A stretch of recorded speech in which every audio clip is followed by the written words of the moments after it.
The new nurse stepped into the line of fire, saving the SEAL Admiral's little sister first. Maren Voss had worked at Coastal Mercy Hospital for exactly 6 days when everything changed. 6 days was not very long. She had already lost her badge twice. She had once walked into a supply closet thinking it was the linen room. The head nurse, a stern woman named Carol, still called her the new girl, as if that were a permanent title rather than a temporary fact. Maren did not mind the nickname. She minded the doubt behind it. Every new nurse feels it. The quiet question hanging in the air. Can she really handle this job when things get hard? That Thursday afternoon, she found out the answer. It started like any other busy day. The emergency room buzzed with sound. Monitors beeping, phones ringing, the constant shuffle of shoes on tile. Maren was checking on a patient in bed 14, a teenage girl named Ava who had come in earlier that day after a small car accident. Nothing serious. A sprained wrist, a few bruises, and an IV line for fluids. Ava was quiet and polite, the kind of patient who said thank you every time Maren adjusted her pillow. "You're new here, right?" Ava asked, glancing at Maren's badge.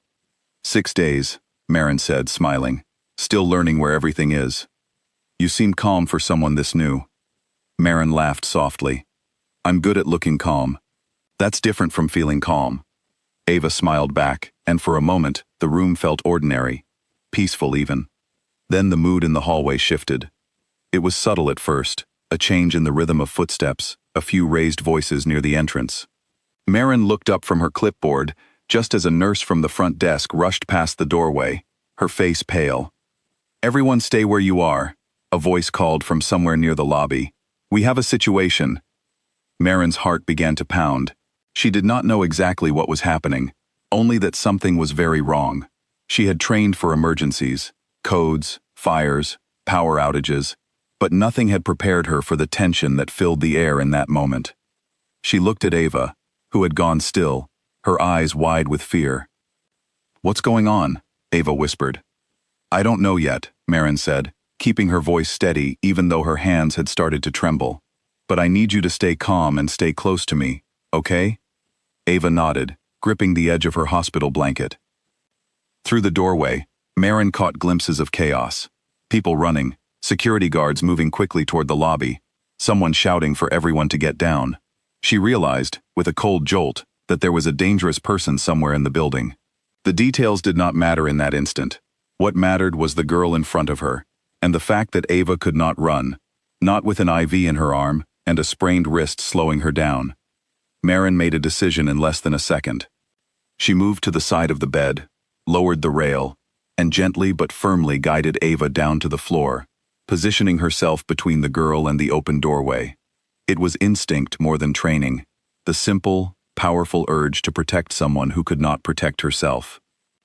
"Stay down," Maren whispered. "Stay right here with me." Ava's hand found hers and squeezed tight, the way someone holds onto a railing during a storm. The next few moments stretched out strangely, the way time does when fear takes over.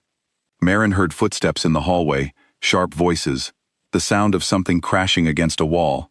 She kept her body angled toward the door, shielding Ava as best she could, whispering small reassurances, even though she felt far from reassured herself. "You're doing great," she murmured. "Just breathe. We're okay." She did not know if that was true, but saying it out loud helped both of them hold on. Somewhere down the hall, hospital security worked quickly to handle the situation. Maren later learned that a man who did not belong in the building had caused a disturbance near the entrance, frightening staff and visitors before being stopped by the security team. The details of what exactly happened outside that room stayed blurry in her memory. She had been too focused on Ava to notice much else. What she did remember clearly was the sound of the all-clear announcement over the intercom, and the way her own legs felt shaky when she finally stood up. "It's over," she said, helping Ava back onto the bed. "You're safe." Ava, still trembling slightly, managed a small smile. "You didn't leave." "I wasn't going to," Maren said simply. It was not long after that when the door opened again, and a man walked in wearing a formal military uniform, his expression tight with worry. He was tall, with the kind of posture that came from years of discipline, and the moment his eyes landed on Ava, His whole body seemed to relax just slightly. "Ava," he said, crossing the room in a few quick steps. "I'm okay," Ava said quickly. "I'm okay, Cole. She stayed with me. She kept me safe." The man, whose name Maren would later learn was Cole Hendrix, a Navy officer with many years of service, turned to look at her. His gaze was intense, the kind of look that came from someone used to sizing up situations quickly. "You're the nurse who was with her?" he asked. "Yes," Maren said, suddenly feeling very aware of her wrinkled scrubs and messy ponytail. "I didn't really think about it. I just knew she needed someone close."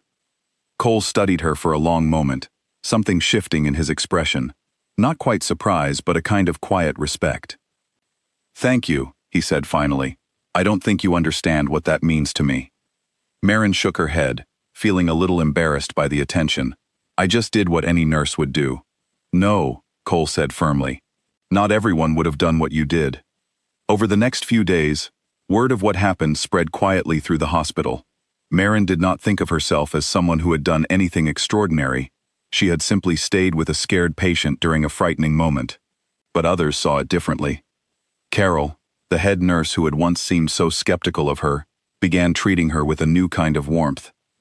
"You handled that better than nurses who've been here for years," Carol admitted one afternoon, handing her a cup of coffee. "I misjudged you." Maren smiled, still not quite sure how to accept the praise. "I was terrified the whole time." "That's the thing about courage," Carol said. "It's not about not being scared. It's about doing the right thing anyway." Weeks passed, and Ava's wrist healed, and life at the hospital slowly returned to its normal rhythm, the quiet hum of daily routines, the small victories of patients recovering, the steady rhythm of shifts beginning and ending. But something had changed for Maren. She no longer felt like the new girl. She felt like she belonged. One afternoon, as she was leaving after a long shift, she found Cole Hendrix waiting by her car in the parking garage. He held 2 cups of coffee, looking slightly unsure of himself in a way that seemed out of place for someone with his confident bearing. "I wanted to properly thank you," he said, holding out one of the cups. "Ava talks about you all the time. She says you made her feel safe when she needed it most." Maren accepted the coffee, feeling a warmth spread through her chest that had nothing to do with the drink. "She's a strong girl. She would have been fine." "Maybe," Cole said. "But she didn't have to face it alone. That mattered." They stood there for a moment in comfortable silence, 2 people brought together by an unexpected and frightening day. "You know," Maren said finally, "you don't have to keep thanking me. I was just doing my job." Cole shook his head. "It was more than that. I've spent years working alongside people trained to handle dangerous situations. What you did, protecting someone with nothing but instinct and courage, that's not something everyone can do." Maren felt her cheeks flush slightly. "I guess I surprised myself too." Cole smiled, a genuine, easy smile that softened the serious lines of his face. "Would it be strange if I asked to see you again, not because of what happened, but just because I'd like to know you better?" Maren considered the question for a moment, surprised by how easy it felt to say yes. "I'd like that." Over the following months, their lives became intertwined in ways neither of them expected. Maren continued her work at Coastal Mercy, growing more confident with each passing week, no longer viewed as the inexperienced new hire, but as a nurse others admired for her steady presence during emergencies. Ava, now fully recovered, often stopped by the hospital just to say hello, treating Maren almost like an older sister. And Cole, despite his demanding career, made time to visit whenever he could, bringing coffee and quiet conversation that slowly grew into something deeper. Their relationship was built not on grand gestures, but on small moments of trust, the kind that grows naturally when 2 people have faced something difficult together and come out the other side. Maren often thought back to that day, to the fear that had gripped her chest as she shielded Ava from danger. She had not felt brave in that moment. She had simply felt the overwhelming need to protect someone who needed her. Only later did she understand that this instinct, this willingness to act despite fear, was exactly what courage looked like. She thought about how easily things could have gone differently, how she might have frozen, or hesitated, or let fear take control. But she hadn't. She had moved forward, guided by something steady inside her, something she hadn't known she possessed until she needed it most. Sometimes, during quiet moments at the hospital, other new nurses would ask her about that day, curious and a little nervous about how they might react in a similar situation. "How did you know what to do?" one young nurse asked her one evening. "Weren't you scared?" "I was terrified," Maren admitted honestly.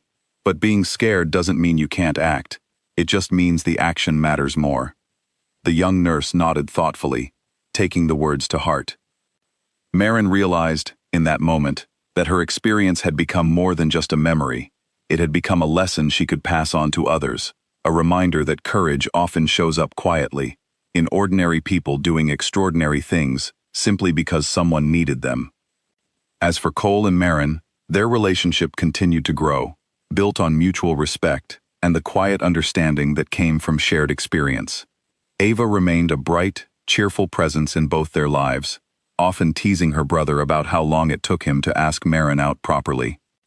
"You should have seen him," Ava said one day, laughing as she recounted the story to Maren, standing there with 2 cups of coffee, completely unsure what to say. Maren laughed too, glancing at Cole, who simply shook his head, smiling. "She's exaggerating," he said. "I'm really not," Ava replied, grinning. Their story, born from a moment of fear and courage, became something gentler and quieter as time passed. A story about connection, trust, and the unexpected ways people find each other during life's most difficult moments. Maren often reflected on how much her life had changed since that day. She had walked into Coastal Mercy Hospital as a nervous new nurse, unsure of her abilities, doubting whether she truly belonged. She left that chapter of uncertainty behind, replaced by a quiet confidence earned through a moment of genuine bravery. She had not set out to be a hero. She had simply acted from instinct, from a deep and immediate need to protect someone vulnerable. In doing so, she had discovered a strength within herself she had never fully recognized before. And in the process, she had found something else entirely unexpected. A new sense of belonging, both within her profession and within a family that had welcomed her with open arms. Sometimes, the most meaningful stories are not about grand adventures or extraordinary events, but about ordinary people finding extraordinary courage within themselves when it matters most. Maren's story was exactly that kind of story, quiet, genuine, and deeply human. It reminded everyone who heard it that heroism does not always come with fanfare or recognition. Sometimes, it simply comes in the form of a nurse holding a frightened patient's hand, whispering words of comfort, and standing firm in the face of fear. That, more than anything else, was the true heart of Maren's story, a story of courage, connection, and the quiet strength found in caring deeply for another person, even in the most frightening of circumstances.